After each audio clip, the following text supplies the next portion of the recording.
Hello and welcome back to another KCC video. I'm Rob and I hope you're having a wonderful day today. Today, we're going to jump into some malicious compliance. Our first story today comes to us from Arzanis Shumak. You want to handle the rush hour alone? Be my guest. Let's jump right in.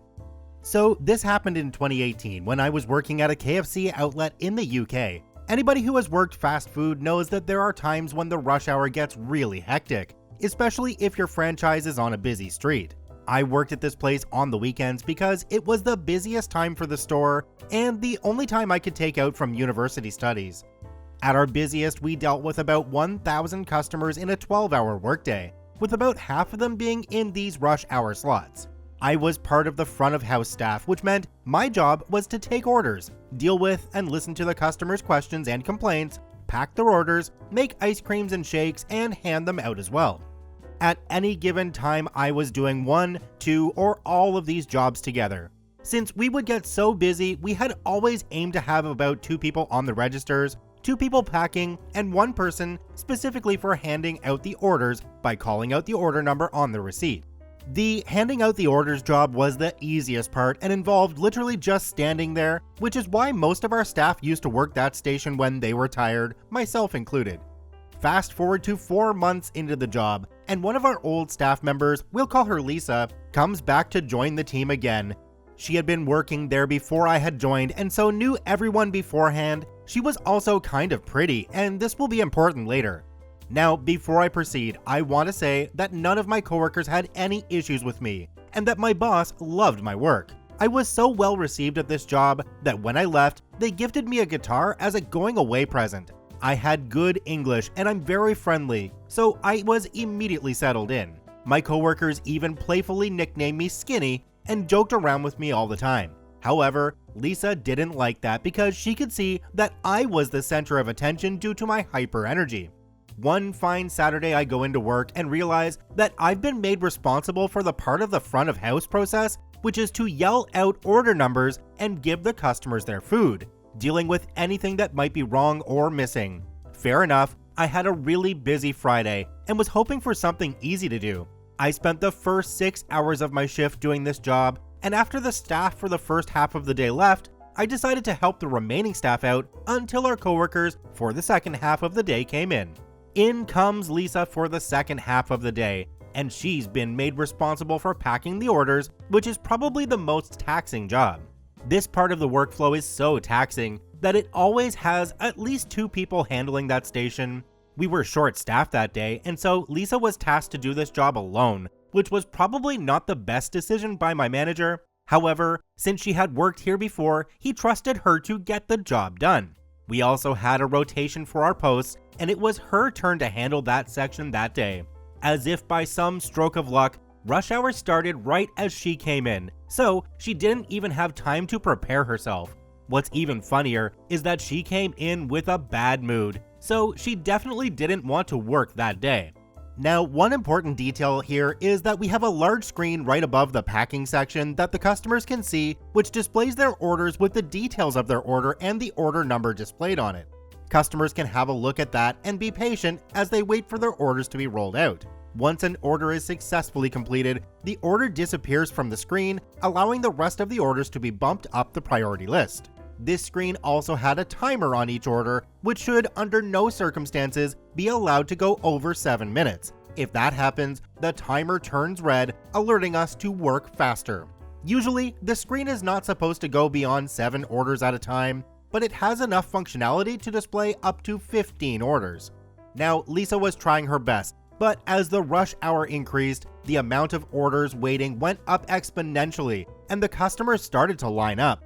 The screen went beyond 15 orders waiting with a red plastered all over it, and at this point, it was obvious Lisa couldn't handle the packing section alone.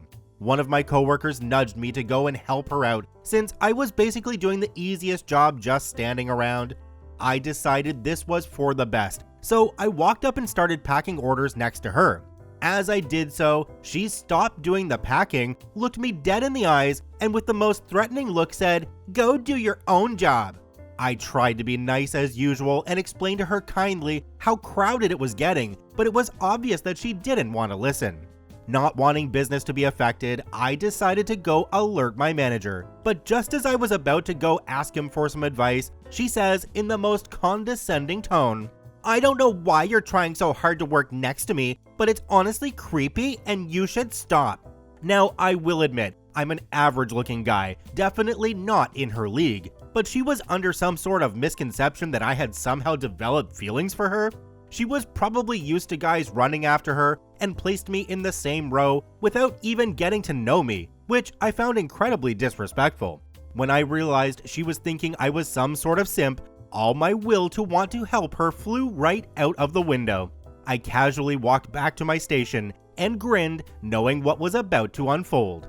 In the next 30 minutes, the screen was now full with about 40 hours waiting. In fact, there were so many orders waiting that you couldn't even see half of them on the screen because they were so down on the list. Customers were standing around disgruntled and hungry, looking at Lisa as she was panicking, running around trying to do everything by herself. My coworkers had seen how she had treated me, and so none of them approached to help her out. She was all over the place with the orders, chucking the bags in the air towards me, dropping fries on the floor, missing items, and the customers were complaining to high heaven at this shoddy service. I mean, even by fast food standards, this was bad. Since I was the one handing out the orders, I was hearing all the complaints and trying to sedate the customers as much as possible with the biggest smile on my face. It was pretty bad, and the only time I had ever had fun listening to people complain. What made it better was that the customers knew I wasn't to blame, and so we silently judged Lisa together as we watched her run around in a frenzy, making casual trips to the back as Lisa was visibly shedding her hair out of stress was the best part because I was just doing my job whilst Lisa was halting the entire business by herself. "Lisa just dropped some fries on the floor, we're gonna need a new batch. That burger that Lisa just sent out, she put it in the wrong customer's bag and they've just come back demanding a refund. A customer is complaining that the food is cold and wants a fresh burger." The thing is, the back of house staff were doing all of their work on time, so cold food and the like was not their problem. But because Lisa was messing up, they had to follow and remake the food, which meant wasting materials and also a bad mood, as they had to work extra for no reason. That's when my assistant manager, whom I was really good friends with, ran out to the front befuddled and asked me in a concerned voice, "What's going on? Why aren't you helping her out?" I explained casually what Lisa had told me after I had tried really hard to help, loud enough so that the customers could hear, and you could tell by the look on my manager's face that this wasn't his first rodeo with Lisa. Dejectedly and quietly, he turned around and started helping Lisa to pack without saying another word to me. What made it even sweeter was that after about 5 minutes, another senior member of staff came to the front and chucked Lisa out of her station and towards the back of house staff because she was being such a hindrance. In about 10 minutes, all orders were cleared and the dust had settled. I was then tasked with handling the packing because I was the fastest at doing that, whilst Lisa had to flip burgers in the back over the smoldering heat of the fryer, which probably melted all of her makeup off her pretty little face. Imagining all the crap she was getting from the manager and the embarrassment she had just faced in front of an entire crowd of people was probably the most satisfying feeling I ever had. Not because I was happy she was struggling, but because I got back at her for thinking I was below her, just because she was a little bit better looking than I was. And the cherry on top was the fact that she had asked for this all by herself. Justice served, but the orders weren't. Laugh out loud. At one point, I even walked to the back to see how she was doing. I found her hunched over the fryer and couldn't tell what was rolling down her face was sweat or tears. However, the look in her eyes was the most delicious treat ever. Needless to say, Lisa never worked the packing section alone again and tried her best to get along with me after the fact, but I never helped her out of my own volition, unless she specifically asked me to. I didn't want her to feel creeped out after all. Well, that was some truly finger-licking good deep-fried karma. It could have been a romance, but it turned out there was some foul play. OP could have winged it when she degraded him, but it turns out OP was a bit of a chicken. I wonder if malicious compliance was on their bucket list. Okay, I'll stop. Do me a quick favor, have a look down below the video. If that subscribe button's still red, it means you're not actually subscribed to the KCC channel. Please hit that subscribe button for more daily Reddit stories. Our next story today comes to us from Original Deadly Sin. I tried to make up a way out, I really did. Let's jump right in. Once again, pulling from the very deep well that is my time as a supervisor for a major cable TV and internet company. This takes place in about 2006, where I've just received a transfer from one of our agents. We have a customer that insisted on a supervisor the instant they called in. Those can be annoying, but also have the potential to be fun. Here we go.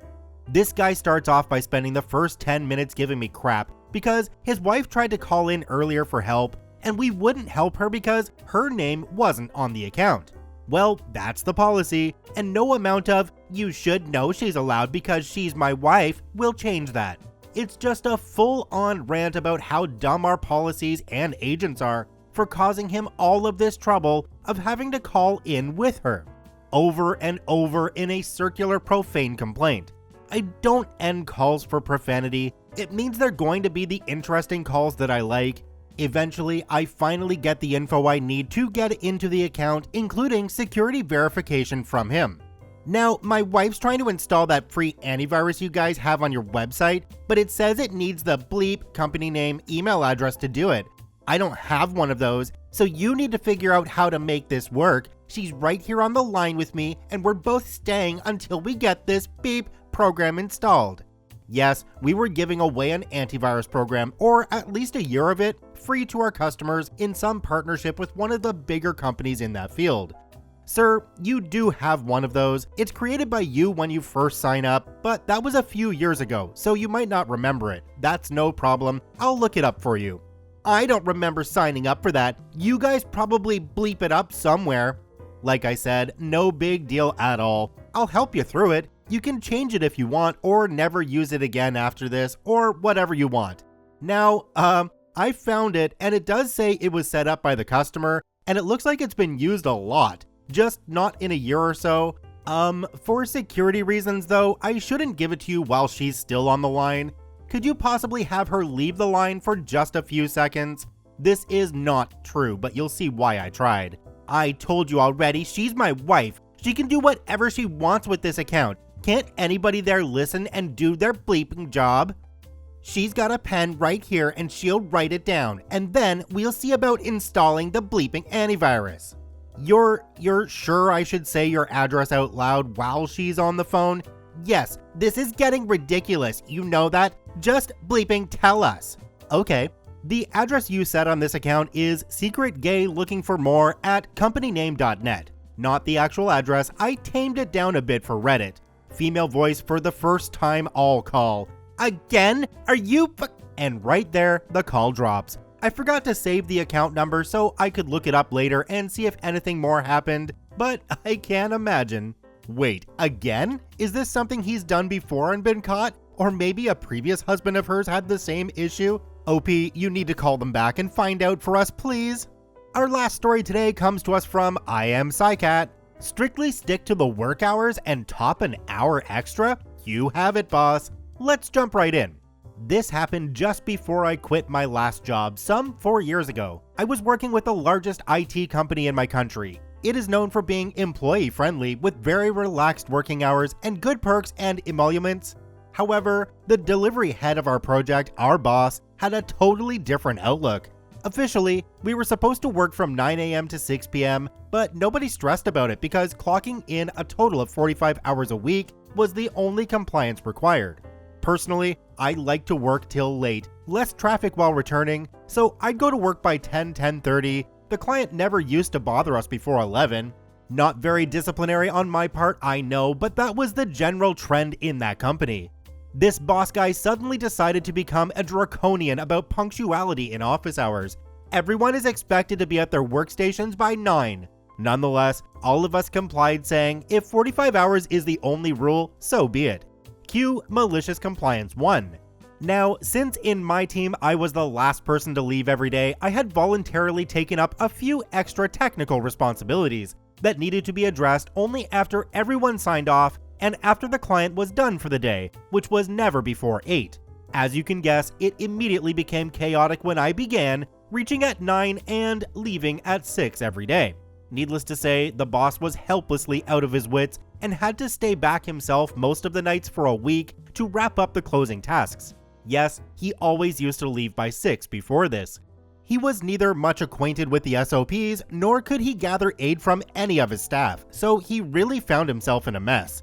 They could have simply reinstated our work hours. Instead, this is what they do one fine evening. "Why are you leaving now? I'm done for the day, it's 6:30 already. Who will do the technical responsibilities?" But then I'd have to stay for another 2 hours.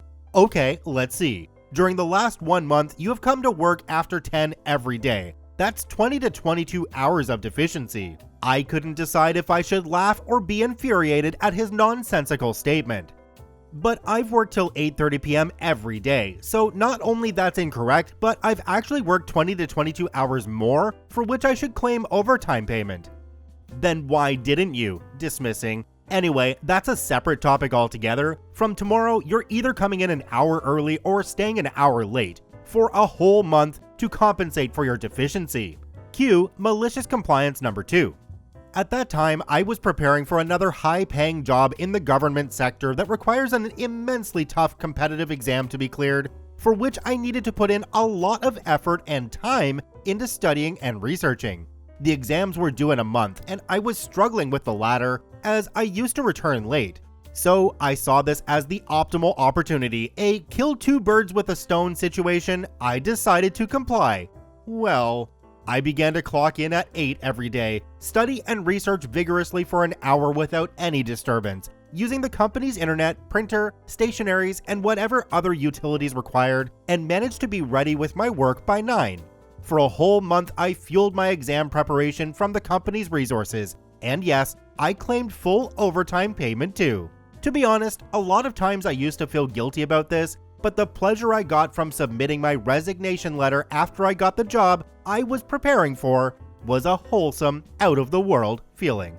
A comment down below this story sums up my view on the IT field completely. It says, "Your skilled employees will always be able to find work elsewhere, and many of them are always looking, even passively. So at least treat them nicely and let them do their work." Check out the OPs in the description below. Thanks for watching. Bye-bye.